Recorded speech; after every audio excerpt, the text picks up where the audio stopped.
Okay, so I put together this calendar to kind of guide you through what the rest of our time in this unit is going to be, and it's not much.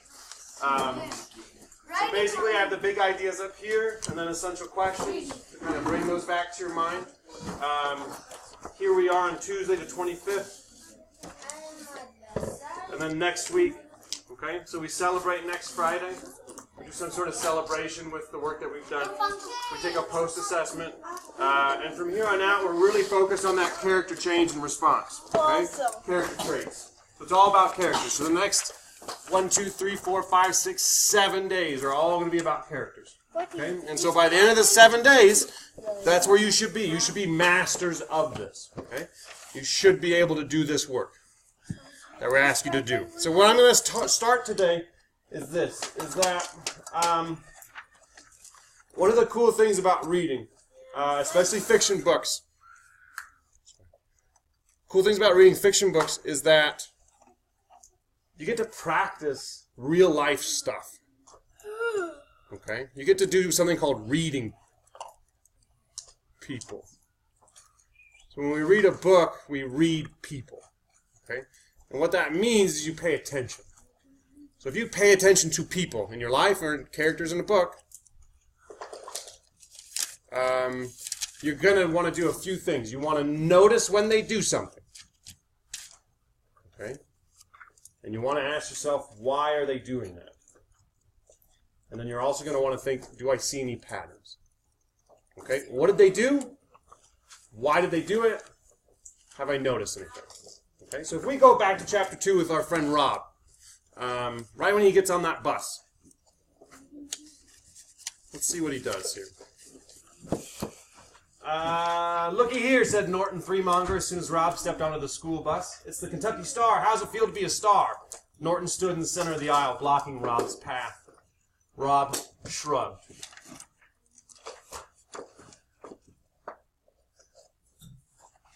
Oh, he don't know, Norton called to his brother. Hey, Billy, he don't know what it's like to be a star. Rob slipped past. The brain system. Okay. So if we look at writing, same sort of calendar. I forgot to put the big ideas and essential questions on here. But what I want you to notice is this. Today, tomorrow, Thursday, Friday, Monday, Tuesday, Wednesday, all of those fall under the idea of revision. Okay? So I don't know what you think revision is. Okay, but I'm going to tell you what it is today. So maybe you might have an idea, and maybe that idea is 100% in line with my idea, and maybe it's not. We're going to find out. Then we publish next Friday. Then there's an October break. And then when we come back, I'm going to try something new. And that is, I've been reading that it's very important for kids to be able to take their learning and make art out of it. Yay! Okay, and that art can either be visual, it can be a play, it can be on the computer, something. Making a video game, that's art. Right? That's art creation. So we're going to have a couple days for you to take your learning from writing and create some art with it. Okay? And then we'll do a post on demand, and then we'll celebrate on that Friday. So that might be, we need to decide how we want to celebrate our writing. If you want to have parents come in, if we want to find another class to read to, what kind of public performance do we want to do? Okay, so we'll talk about that later. All right, so revision. Sorry. Real revision. Real revision. It's not using a different colored pen. It's not editing. It's not looking for periods. It's not spelling words. It's not going through your words. Okay, that's not revision.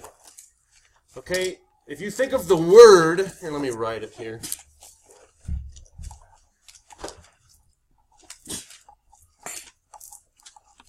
Do you notice anything in that word? Do you see another word in there? Do you know anything about how words are created? Yeah? Vision. Re and vision. So we have vision here, and what does vision mean? Vision means to see, right? And what does re mean? To do it again, to see it again. to see it again. Revision is not working on little sentences here and there in a word and tweaking and doing little stuff. Revision is seeing your whole piece newly and writing it entirely over, okay, with a new vision in mind. So let me tell you what that might look like for you. I'm writing about when I saved my dog, Churchill, from certain death. What? And so that's what the story is about. Okay, so we get home, we can't find the dog winds up in the car. She's been in the car. I don't know if like locked in the car for hours. She's almost dead. So then my wife has to call the vet, and then we figure out what to do, and then take her to the vet, and then she's fine. So that's what the story is about. But the very first thing that you want to do as a writer, especially when you're about to revise, is you need to ask yourself, what is my story really about? Okay, it's kind of like that iceberg, right? We can see the events on top. What's going on beneath? Okay, the events, the top of the iceberg, that's my dog and what I did, my wife calling thing. That's the top part. Okay, what my story really is about when I'm thinking about it, I think it's about how my wife and I are a very good team. Like, we work really, really well together. That's one thing that we've always talked about, is that we're in sync, we help each other out. We're a good team. So because I've thought that, and because that's the kind of vision I have now for my piece, I need to plan it that way. Because I didn't really think about that the first time I wrote it. Okay, I was just writing a piece about saving my dog. So what would that look like? I would need to make sure that I am writing things to bring that out, right? To make people go, oh, wow, they're a good team. Like that's what I want them to walk away with. Okay, they saved a dog, and more importantly, they're a good team.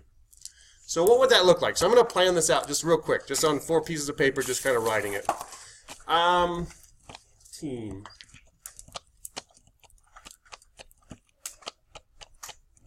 If I want to make it about her and I specifically, maybe I should do a flashback at the very beginning about her and I. Maybe. So maybe a flashback? Maybe about our wedding? Maybe about the first time I talked to her?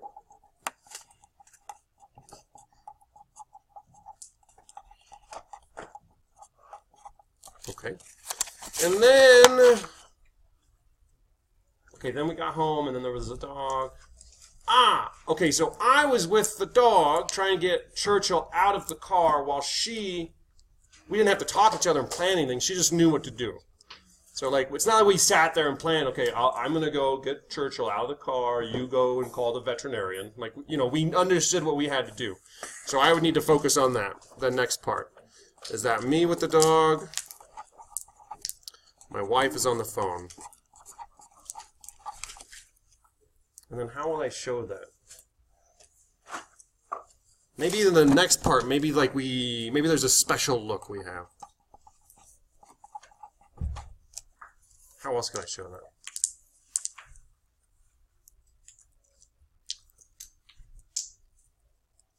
Or a nod, some gesture that shows like we're in sync or something like that. And then, how would I want it to end? Ooh, maybe one of those flash forwards where I go future in time? Maybe. Maybe everything could be fine and we're there with the dog sometime, and then maybe we're talking about something. What would we talk about? So we'll flash forward.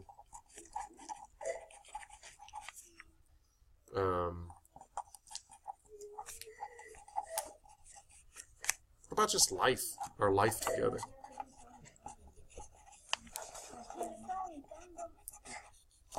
Our life together. Okay, so what did I do there? I thought, what is my story really about? And I chose something. Okay, then I planned it out. I thought of 4 different things I could do. I focused on flashbacks and flash forwards. I focused on a special look or a very small action that will show this. And then I'm going to rewrite this now. Okay, that would be the next step. So what I want you to do right now is either in your writer's notebook, if you want to do it in your fingers, or whatever, I want you to think to yourself, what is your story really about? And I want you to do that same work that I did. How can you show it?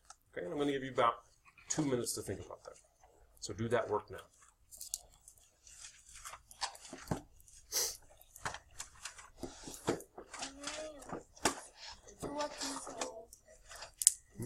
What's that?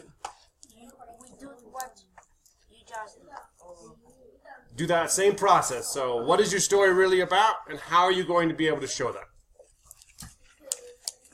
So for when you're revising and you're looking at your piece anew, you are really bringing out the theme or the big idea of your writing. It's not just a story about getting hurt. It's not just a story about your brother. It's not just a story about getting the best thing in the world. What is your story really about?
In the final 30 seconds, reflect on the mini lesson, actively recall what it was about, and write about it on your mini lesson page.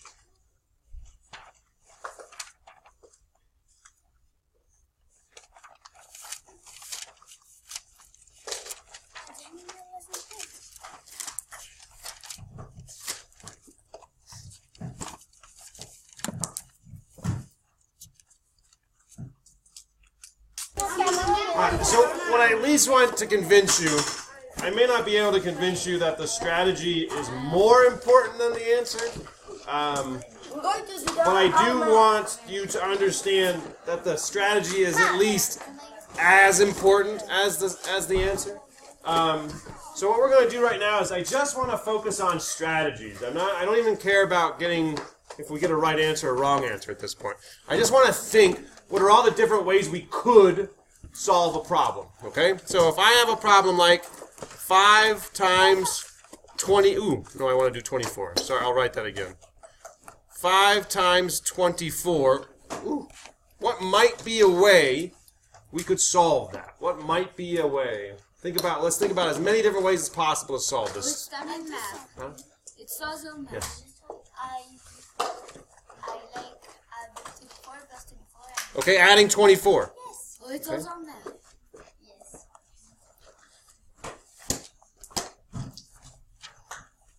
We could do that. Yep. Yes, ma'am. Doubling and halving. We could doubling in half. So what could we change 5 times 24 to? 10 times 12. 10 times 12. Everybody see that? If you double and halve the factors, then it's the same problem. So Maria turned 5 times 24 to 10 times 12. Any other ways we might be able to solve 5 times 24? Yep. Oh, yeah. Yeah? And 44 times. You doubled both? I know, so times 5. Whoa. Oh, so you want to like double 24 and half 5? I know, so 2.5. We could double. You could make it. But it will be difficult. You could make that would be 2.5 times 48. I will make it 5. 2.5 times 48 is the same as 5 times 24. It's a strategy. 5 times Okay. We could also line it up, right? Yeah. We could do that. We could also do 24 times line it up like 12 times. we could do 20 times 5 and then 4 times 5 and add those together. Which one of these do you think is the best strategy to use for 5 times 24? If you had to look, which one do you think, I should say that, which one is the most efficient? So most efficient means the least amount of steps. Most efficient means the least amount of steps. So out of these, we have adding 24 a bunch of times, 10 times 12, 2.5 times 48, 20 times 5, plus 4 times 5, and 24 times 5. Which one of these? 1, 2, 3, 4, 5 strategies is the most efficient. Talk to your partner. Make a decision. That one that's I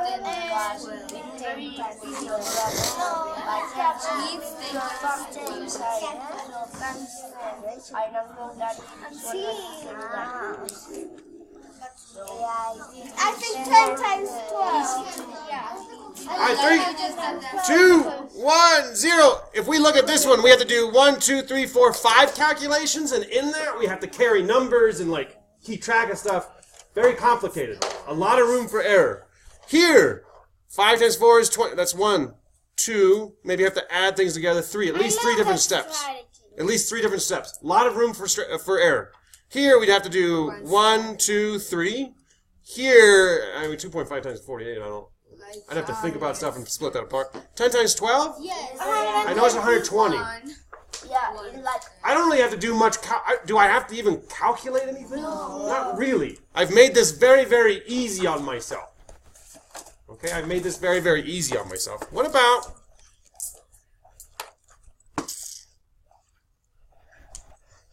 9 times 18? What might be some strategies, efficient or not efficient, to solve 9 times 18? Talk to someone sitting next to you. What might be a strategy you could use? maybe 9 you can turn down and then rest. Like maybe I don't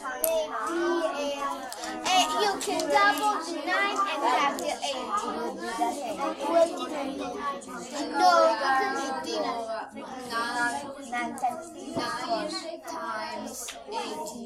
Like give and take.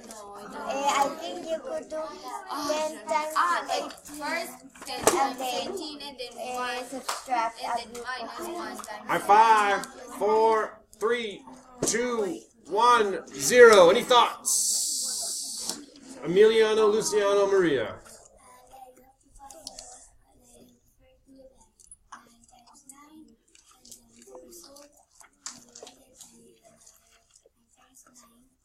So you do 9 times 9 and then add it to what?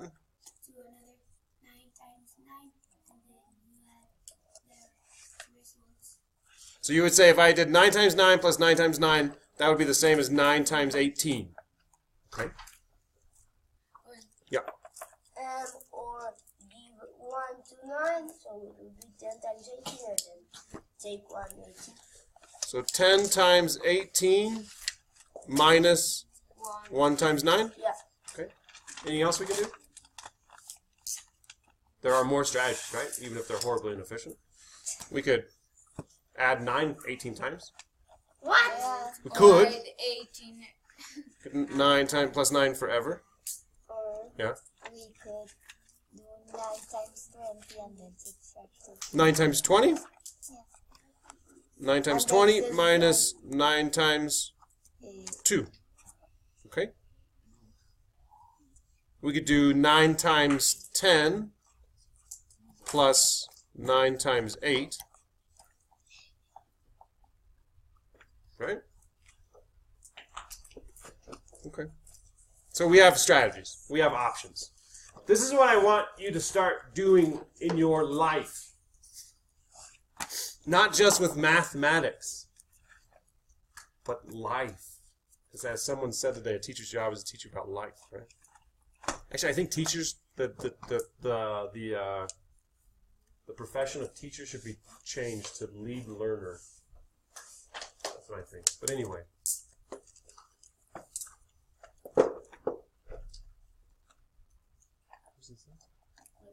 It's a top of a pen. There you go. Respond to what is in front of you. First, look at what someone's asking you to do or the situation in front of you. And if you have enough strategies, you can respond to it. If you only have one strategy, you're not going to respond to anything. You're just going to punch someone. In the face. Like if your one strategy is violence, that's all you got. That's the only thing you got. If your only strategy is the algorithm, that's all you got. Sometimes the algorithm is great. Sometimes the algorithm is the best thing to do. I would argue it's not the best thing to do in either of these. Because it's just too complicated. It messes things up. It is too easy. Addition? Yeah. So respond to what's in front of you. Have strategies. The more strategies you have, the better off you're going to be. On a lot of your math assessments, I saw this. I saw a lot of adding going on. We need to leave that one. We need to say, so long, adding 400 times. I'll see you later. You are horribly inefficient, and that's why it took me 3 hours to finish an assessment. Because I'm just adding so many times. Okay? So, making our lives a little bit easier. In 5 minutes, you will be starting... Oh, no, wait, hold on. Before you... underneath the math work, if you did any, or in your math notebook, I would like you to actively recall what was the point of this lesson. So I'll give you 30 seconds to do that. What was the point of what we talked about today? But we don't have a mini lesson. Make one. Okay. Yeah, make one. Sure. Why not? Feels good, doesn't it? After the end of the 5 minutes, it's going to be reading. Okay, so you need to set yourself up to be successful for reading. I'm going to have an anchor chart up here. An anchor chart is something that goes over the skills and the strategies that we've been trying out, specifically about characters. So I'll have the 3 things that we talked about today. And remember, that's the kind of work you should be doing. Okay, you should be focusing yourself on characters. I will be calling people back to the closet to do your Teachers College reading assessment and for you to bring in all of your notebooks. So we're going to record a conversation that when I send progress reports home on Thursday, your parents will also get this video so they can talk about, see just how you're doing. Progress reports.